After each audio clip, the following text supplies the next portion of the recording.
Hello and welcome to Livewire Markets' annual alternative series. I'm Ali Selby and today we'll be taking a deep dive into real estate. It's obviously been quite a volatile area of the market over the last 3 years, but over the last few decades it's been a massive wealth generator for Australians. So today we're going to find out if that's still the case, and to do that we're joined by Elanor Investors co-head of real estate, Michael Baliva. Thank you so much for joining me today, Michael. I'm really excited for this chat. Pleasure. As I spoke about there, it's obviously been really volatile in property over the last 3 years, particularly in commercial real estate. What are you seeing at the coalface? We are seeing some volatility in the market, but that's normal. I mean, real estate is a long-term investment. As you mentioned earlier, it creates wealth over a long period of time. There'll always be cycles and volatility in periods, but what we see is those cycles and those periods of volatility are relatively short term, sort of maybe 2 years, and then you see sustained growth coming back. So there's always a period of adjustment and restability post some volatility, and that volatility has really been driven by two things. COVID since 2020 obviously created a lot of uncertainty, and that impacted investment markets. And now with the increasing interest rate environment providing some additional uncertainty, but that appears to be stabilising, and that we believe will generate some more stability in the markets, and that will reset a new, benchmark for future growth going forward.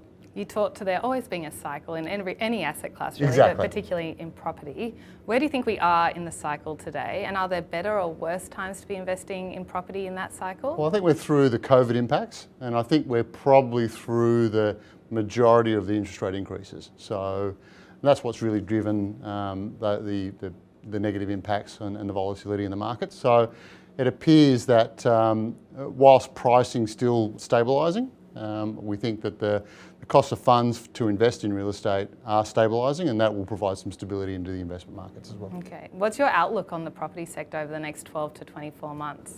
It depends on each sector.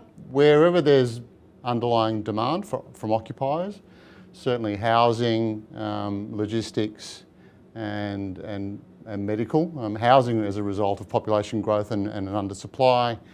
Logistics because of the proliferation of consumer spending online, and also medical with an ageing population as well. There's always going to be underlying demand and continuing underlying demand and income growth coming from those sectors. Where there's probably a little bit of uncertainty is in the office space, commercial office space, where the level of underlying demand is still playing itself out post-COVID and people working from home, but we see that there's good opportunities in that space. And in retail, it appears that the online impact during the COVID period is also stabilising. So in our view, there's a period of stability coming for retail investments, and we see those opportunities where you can actually repurpose real estate, particularly in the area I focus in retail, where we look at how we can repurpose retail for alternative uses that have that underlying demand. Let's dive a little bit deeper into how you invest. How does Elanor Investors add value for investors, and take us a little bit into your investment philosophy? Sure. We look at investments that generate very, very strong and stable, sustainable income returns, and also look to achieve capital growth through active asset management, and that can be either through repositioning, releasing, or just generating that income growth as well. I mean, it's unlikely with the interest rate environment that you're going to get much capital growth coming from compression of yields going forward, which has been the case till now. So all capital value will be driven by the ability to generate additional income. How do you define quality? What are some of the characteristics of quality investments in your portfolio? So we define quality as a very good location with a very good tenant profile, with a long history, and has a competitive advantage. So given where construction costs are at the moment, competition is probably less of an issue nowadays because it's unlikely you will get a lot of new competing developments. So our preference most definitely is to buy existing real estate investments where that competitive advantage will make sure that your income is sustainable through the cycles. Is it possible you could take us through an example of a quality asset within your portfolio? I can certainly give you a couple of examples in our retail portfolio. During COVID, a lot of disruption occurred. We focused very much on non-discretionary focused real estate with supermarkets and personal services and food-based, which didn't have the volatility that had impacted other sectors in the retail space. So through that whole period of uncertainty, our collection rates for our rentals were strong, and we've come out of that, and our rental growth continues. In our office, we look at office assets which do have a competitive advantage. An example there is our office building in Service Paradise at Cavill Avenue, multi-tenant building, not a lot of competition, and that continues to generate very, very strong leasing renewal and with rental growth as well. So it has most of our assets that we invest in have that competitive advantage that will ride us through these uncertain times during the property cycle. Once you acquire an asset, how do you go about improving the returns on that asset? We have an internal asset management model, so we undertake development management, asset management and leasing all in-house. As a result, we're very actively looking after our assets, have strong engagement with our tenants, and have clear investment strategies for those investments through the life cycle, so to ensure that we deliver on the investment returns that we're targeting for our investors. What are the key metrics that you use to measure success there? Key metrics is really income in the first instance. How is the rental growth being achieved? And also IRR, internal rate of return. That's a function of income growth, capital growth and time.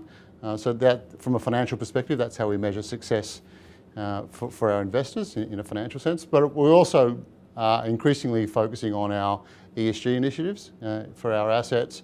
We're very focused on delivering social outcomes for communities in which we invest our real estate capital into. So. Okay, looking ahead, are you hoping to add any more assets to the Elanor portfolio? And if so, what kind of targets do you have in mind? Well, we've just acquired and doubled our business in July. So we acquired the Challenger Real Estate Investment Management Platform, which we completed that transaction in July. So that more than doubled our investments under management from just under 3 billion to over 6 billion today. You know, we're pretty comfortable with and happy with the growth that we've been able to achieve recently, and we're happy to continue to do that. We'll continue to focus in on the sectors where we have a differentiated capability, which is retail mixed use, commercial real estate, healthcare, and hotels and tourism and leisure assets. And we've also brought in a team from outside to assist us with our industrial and logistics capability. And so there's a couple of good opportunities that they've unearthed that we're focusing on. There's obviously some pain within real estate fund managers right now, and you spoke about acquiring the Challenger business there. Would you be looking to acquire more businesses like that in the future? We think that's a very active opportunity for us that we are looking at, so that whereby we can continue to grow, not organically through acquisitions of additional investments, but through acquiring additional investment management platforms. Correct. Okay, Michael, last question for today. What's one thing you've learnt recently that you wouldn't realise if it weren't for the position you're in today? What's your view from the top? My view from the top is what we're going through at the moment is no different to what we've been through in the past. You always have to take a long-term view. Sometimes we forget that when things are going well. Difficult times will come, cycles do come. They're difficult to plan for, but you've got to anticipate them. But as long as you take a long-term view, our investment performance will continue to be delivering good outcomes for our investors. Well, Michael, thank you so much for your time today. It was a real pleasure to speak with you. My pleasure. If you enjoyed that too, don't forget to subscribe to Livewire's YouTube channel. We're adding so much great content just like this every single week.